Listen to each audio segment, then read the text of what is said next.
There you are, old friend.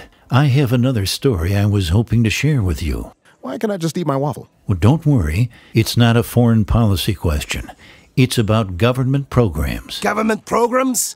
I can tell you about government programs. From the time they get up in the morning and flush the toilet, the American people are taxed. Then they go and get their cup of coffee and they're taxed. And this goes on all day long. Get a car, it's taxed. Go drive to the market, they're taxed. Tax. Don't mind him. I think he's just feeling the pinch California is in right now because of government programs. Thanks, Ron, but I gotta tell you, I don't need another story.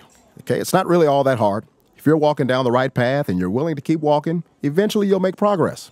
Well, let's talk about that progress. I knew I wasn't going to get out of this. Relax. You like stories, especially this one, because it's about you.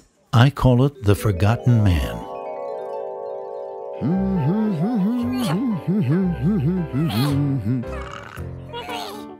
Now, Joe the Squirrel, let's not be greedy. There's plenty to go around. Ouch! Oh, an acorn. You've got to love them. Remember, from a tiny acorn, mighty government power grows. Vanilla or chocolate? Vanilla. I know why you selected that flavor, George. It's 'cause the chocolate is black, isn't it? Well, I just prefer vanilla. It is time for racial discrimination to be over in America and all across the world, because I scream, you scream, and we all scream for ice cream. Nancy, I have this wonderful idea of how we can make George W.'s life better, and we can keep the parks clean. It's another government benefit program to cover 4 years of college tuition for George, and he has to complete only 1 year of community service. Do you think we can get support from Congress? Do I? Hey, Harry, I need the Senate to approve a new bill today, even if I have to call the vote at 3 a.m. Read it? You've never read them before. Why start now? What? Why are you talking to me like the CIA does? Stonewalls and lies. Look, just tell the party we don't need the votes of the Republicans. The news media has a slobbering love affair with the president, so we can create a diversion on the side and pass this through the House and Senate. All in favor? Aye. Great. Ciao. Wow, that was easier than getting the Nobel Peace Prize. You know my philosophy. Whatever's good at $2 billion has got to be 3 times as good at $6 billion. It is.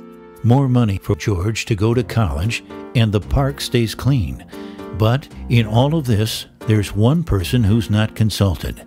In my view, he's the most important person of all, the small business owner, the loyal taxpayer who does all the right things.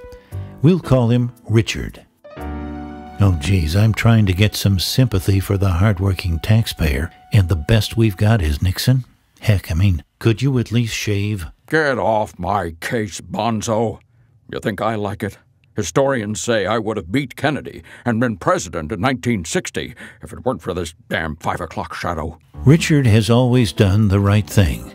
He worked hard, paid his taxes, and saved for his beautiful daughter Julie to go to college. Oh, golly. How about some ice cream? That would be just yummy. Get the chocolate. Things are already tough for the small businessman these days. All sorts of rules, laws, and mandates. Man, that's bigger than his enemies list. I heard that. I can see Russia from here. Oh, wait, that's just a cloud. Someday that girl's gonna be the first woman ever to run for president. You pig! It wasn't me. I ran for president. See, what did I tell you about taxes?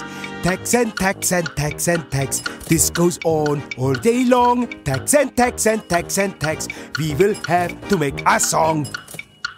Meanwhile, Richard, if he'd been able to keep his money, would have experienced zero overhead in helping his daughter go to college because there's no bureaucracy to support.